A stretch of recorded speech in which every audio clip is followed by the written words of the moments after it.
Hoje conversando com você aqui sobre guarda compartilhada, né? Agora quase já está no forno, a lei já está aí. Vamos já falar sobre essa questão da lei, mas vem aí a nova lei garantindo obrigando que a guarda seja compartilhada. O filho é dos pais e não ou só do pai ou só da mãe, né? Essa é a grande questão. Bom saber que está se chegando aí ao foco do problema, ao foco da lei, mas prometi voltar com você. Eu ouvindo, queria destacar que esse projeto de lei, que é o 117 de 2013, ele faz um acréscimo no Código Civil, estabelecendo que se houver um descumprimento do acordo, né, quanto ao tempo de permanência com a criança, enfim, se houver essa deslealdade, já ficaria caracterizada a alienação parental, apesar da lei não utilizar a expressão alienação parental. Mas para o bom entendedor, a meia palavra basta. E isso me faz mencionar também um trabalho muito interessante, que, a meu ver, é de extrema relevância para a sociedade, que acontece na Barra da Tijuca, pelas mãos da Maria Cristina, que, aliás, eu participei do trabalho como espectador, obviamente não falei sem ter, fiquei quietinho assistindo, e me tornei fã desse trabalho. Só que quando eu terminei de ver a exposição dela para um auditório lotado no Fórum da Barra, me fez que uma situação ruim de por que eu não vejo isso em todos os lugares? Por que esse exemplo não é seguido? Porque muitas vezes a mãe ou o pai praticam alienação parental e não percebem que estão praticando. Exemplo, o filho vai ficar com o pai. Aí a mãe começa a ficar tristonha e chora. Mamãe vai sobreviver à saudade de você. Aí o filho começa a assumir as vestes de pai da mãe, desenvolve uma culpa, se afasta do pai para cuidar da mãe.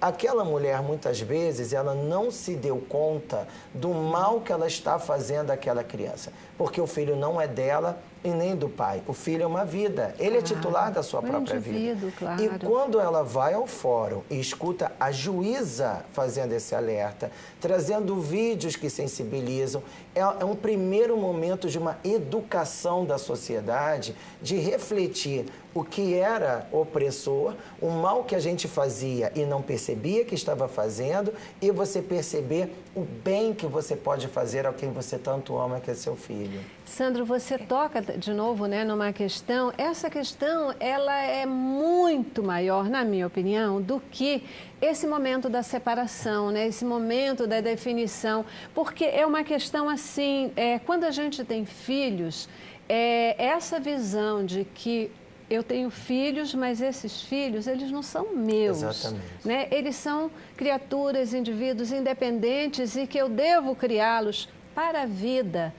Inclusive no momento do casamento, quando esses filhos casam, quando eles viajam, quando eles resolvem ter a sua vida independente, né? Muitas vezes acontece muito mais com a gente, né? A gente fica com o coração apertado. Meu Deus, dá uma mala de culpa, né? De problema para esse filho, para essa filha. Porque eu estou perdendo, porque ele está indo para o mundo. Isso começa bem lá atrás, é verdade. E eu estava no outro dia até comentando numa dessas palestras como é interessante que a mãe, ao entregar, por exemplo, uma criança na escola, um bebê, uma criança pequena, né? A primeira coisa que ela faz é apertar a mãozinha da criança. O que significa apertar a mãozinha? Fica aqui não vai. Igual a mãe que, na verdade, não vai querer que seu filho vá para a escola. Claro, é tudo que ela quer. Claro. Mas ela involuntariamente tem um gesto que é de apego. Olha, não vai. Né? O que significa? Os sinais, né? É um grande sinal. Não fica. Então, eu imagino que essa alienação parental que a pessoa pratica e não sabe que está praticando. E pratica pelo olhar, pratica pelo tom de voz. É você falar um pouco mais alto, vai se arrumar que seu pai está chegando. Pronto, isso aí já significa o quê? Mamãe não gosta que eu vá com o papai. E se ela não gosta que eu vá com o papai, é porque eu preciso ficar com ela. E isso é que vai prejudicando, na verdade, a possibilidade dessa criança desenvolver esse carinho, porque a criança, logo que ela nasce, ela é muito próxima da mãe pelos cuidados, inclusive pela própria alimentação que vem direto da mãe, né? Começando começando com aleitamento. Então, é preciso que a mãe realmente saia um pouco de cena para abrir espaço para esse convívio. A criança precisa desse duplo referencial, materno e paterno. E tem um espaço para cada um. Né? Então, é muito interessante que ela pratica esses atos inconscientemente. No outro dia, eu ouvi de uma psicóloga uma frase tão interessante, ela disse que as mães de hoje se preocupam em dar às crianças uma infância analgésica.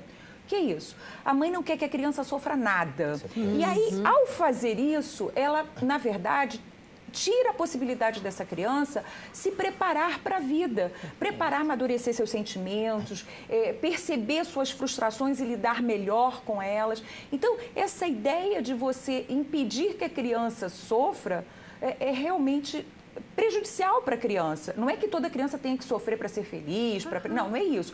Mas a criança precisa ter emoções, quaisquer que sejam elas, e saber lidar com as emoções e com o sofrimento. Aprenda a fazer isso. Mas é quase aquilo que a gente estava conversando um pouco antes do programa, que é difícil você criar filho, é difícil ser mãe e estar mãe, ser pai, estar pai, ser filho também é difícil. Filho não vem com manual. Não vem com manual.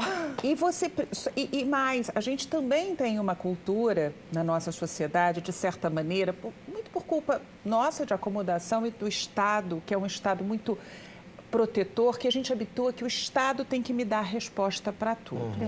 A gente tem que empoderar os pais para que os pais entendam que eles têm condições de solucionar os conflitos familiares de uma forma muito saudável.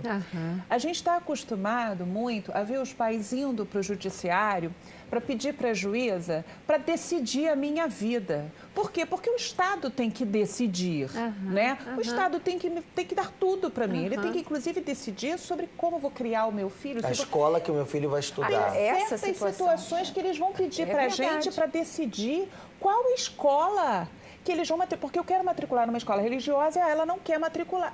Não é possível que você transfira uma coisa mínima.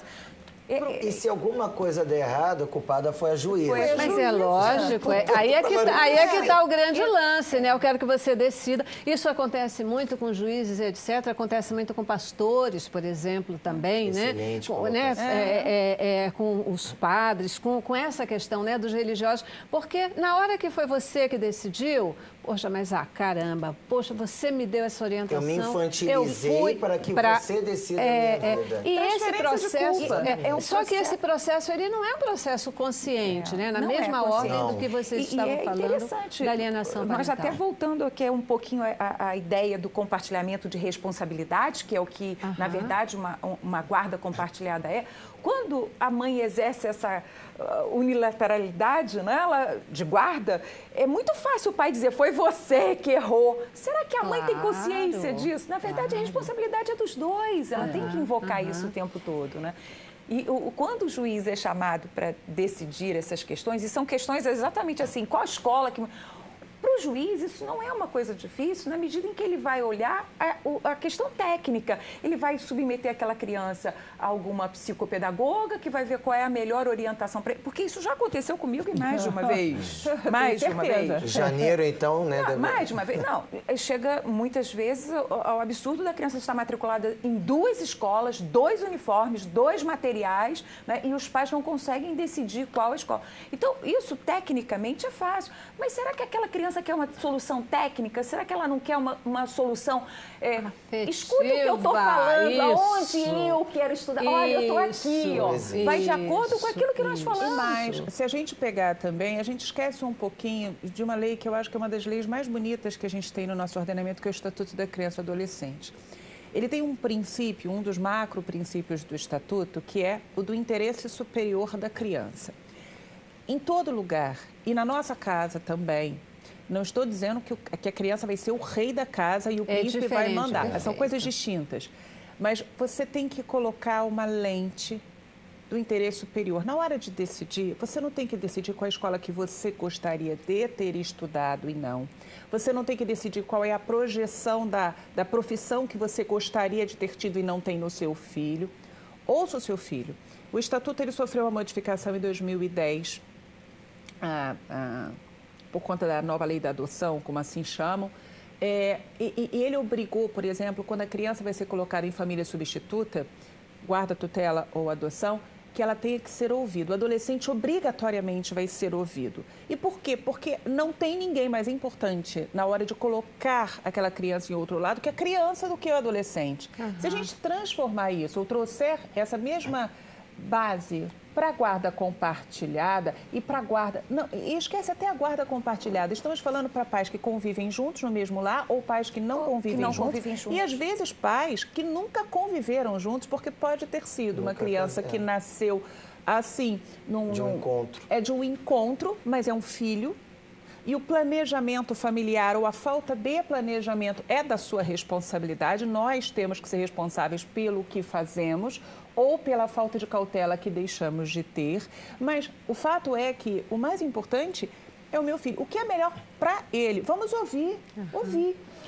É muito incrível, mas assim, né? A gente já está falando aqui hoje da guarda compartilhada, né? Uma lei que eu quero já entender com vocês como é que está essa lei, né? Em que ponto ela está, mas que é uma lei que, se a gente conseguir discuti-la na plenitude da sua proposta, a gente vai perceber, pelo menos é a minha percepção hoje aqui, que a gente está falando de uma coisa muito mais ampla do que a guarda compartilhada. A gente está falando da educação dos filhos, a gente está falando desde o momento que essa criança nasce, da educação em casa, do dia a dia, porque o que a lei talvez vá obrigar esses pais que se separam a enxergarem é aquilo que eles deveriam ter enxergado sempre.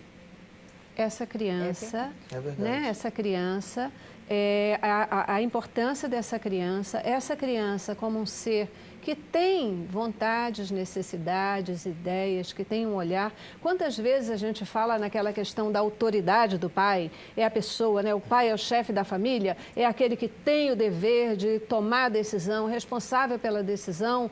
Tudo isso é verdade. Agora, como é que essa decisão pode e deve ser tomada? Talvez envolvendo essa criança?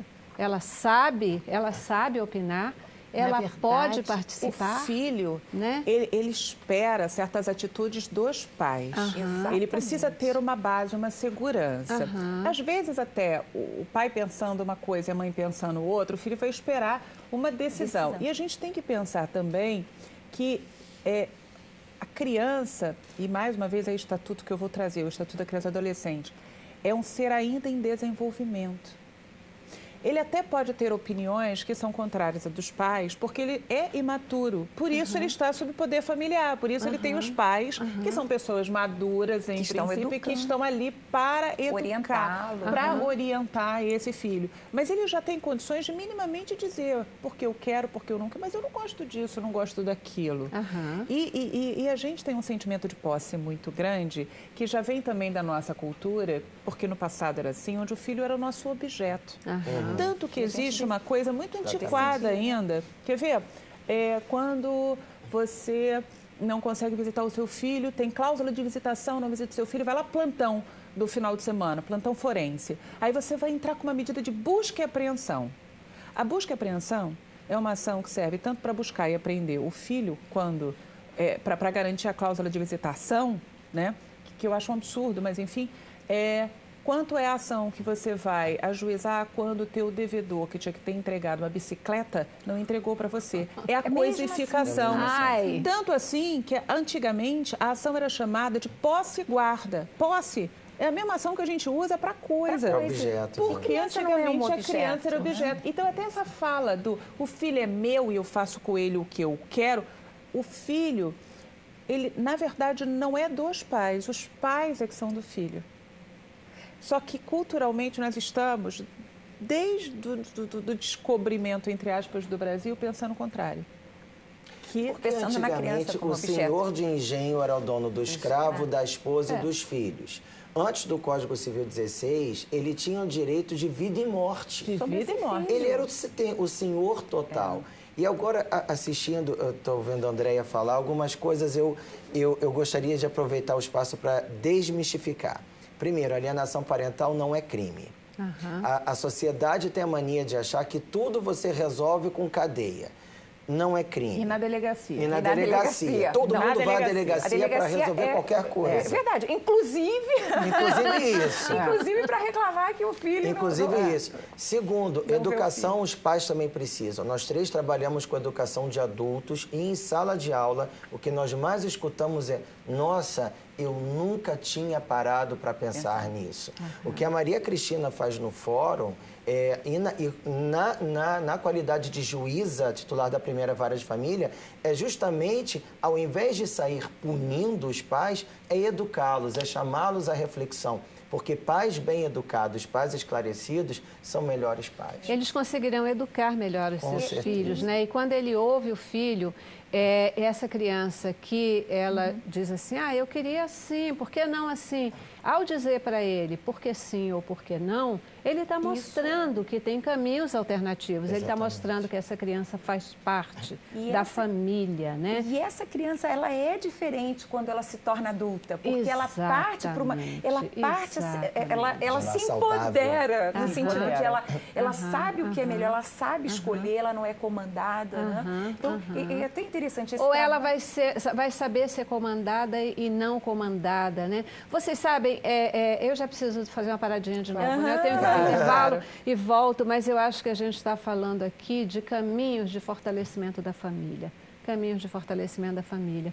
Eu estava com uma dúvida assim, né? Será que essa lei que obriga, né, a guarda compartilhada, ela é boa ou ela é má? Essa história de tudo ser decidido por lei. Eu gostaria, né, de falar sobre isso. É o que eu quero voltar. Tá? No próximo bloco, caminhando, entrando por aí. Ela é boa ou ela é má? Porque ela traz para a lei uma decisão. Será que isso realmente está colocando como foco a criança? Ou a gente precisa mesmo de uma lei para fazer acontecer e depois criar a cultura, né, e a educação nesse aspecto. A lei tem esse aspecto pedagógico. Maravilha. Intervalo, voltamos já já. Cabeça